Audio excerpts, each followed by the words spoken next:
গোলাঘাট জিলাৰ এলেংমুৰীয়া গাঁৱৰ নিবাসী ৰামপ্ৰসাদ হাজৰিকা দুৰাৰোগ্য ৰোগত আক্ৰান্ত।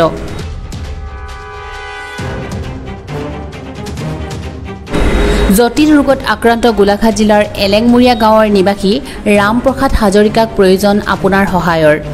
ৰামপ্ৰসাদ হাজৰিকাৰ সৰ্বশৰীৰ লাহে লাহে জঠৰ হৈ আহিছে। তেখেতৰ দুয়োটা কিডনী বিকল হৈ পৰিছে। উন্নত চিকিৎসাৰ বাবে এতিয়া তেখেতক আৰ্থিক সাহায্যৰ প্ৰয়োজন। ঘৰৰ সকলো সা সম্পত্তি ইতিমধ্যে বিক্ৰী কৰিছে, কিন্তু চিকিৎসাৰ বাবে বহুত টকাৰ প্ৰয়োজন। কিন্তু দুৰ্ভগীয়া পৰিয়ালটোৰ চিকিৎসাৰ নামত ব্যয় কৰিবলৈ হাতত নাই ধন। উন্নত চিকিৎসাৰ বাবে এতিয়া মুখ্যমন্ত্ৰী তথা ৰাজ্যৰ সহায় বিচাৰিছে পৰিয়ালটোৱে।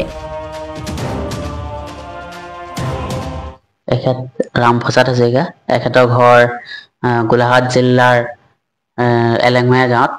এখেতৰ এতিয়া আৰু দুৰাৰোগ্য ৰোগত ভুগি আছে আৰু এখেতৰ দুয়োটা কিডনী এতিয়া বিফলে পৰিছে। বৰ্তমান এখেতে কোনো ধৰণৰ কাম এতিয়ালৈকে কৰিব সক্ষম হোৱা নাই, যদিও এখেতৰ চিকিৎসা চলি আছে।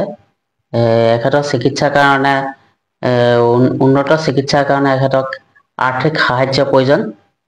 যদি আপোনালোকৰ কোনোবাই আৰ্থিক সাহায্য দিব বিচাৰে তেতিয়াহ'লে এখেতক দিব পাৰে। মোৰ প্ৰথমতে হৈছিলে পেটৰ বিষ আৰু খাব নোৱাৰোঁ। তাৰপিছতে ডক্টৰক দেখুৱালোঁ, মেডিচিনৰ ডক্টৰে আপোনাৰ হেৰি কৰিলে, এইটো লিভাৰ দিলে ঔষধ।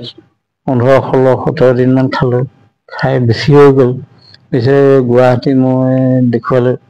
গুৱাহাটীত তেতিয়া 6-7 দিনৰ পৰীক্ষা নিৰীক্ষা কৰাৰ পিছত ধৰা পৰিলে যে আপোনাৰ কিডনীৰ প্ৰব্লেম হৈছে, আপুনি অতি সোনকালে এডমিট হৈ যাওক। তাৰপিছত তেতিয়া মই এডমিট হৈ দিলোঁ। এডমিট হৈ দিয়াৰ পিছত অকল এইটো ডায়েলিচিছ কৰিলে, কিডনী দৰৱ দিলে আৰু ডায়েলিচিছ কৰি আছে।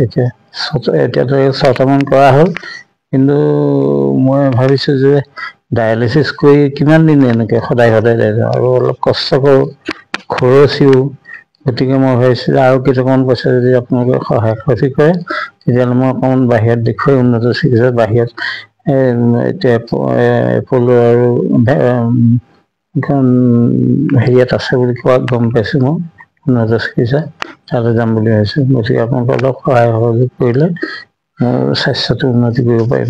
গোলাঘাট জিলাৰ গণকপুখুৰীৰ এলেংমুৰীয়া গাঁৱৰ নিবাসী ৰামপ্ৰসাদ হাজৰিকাক সহায় কৰিবলৈ তলত দিয়ে জিপে নাম্বাৰত আপোনালোকে জিপে কৰিব পাৰে। 8811951954।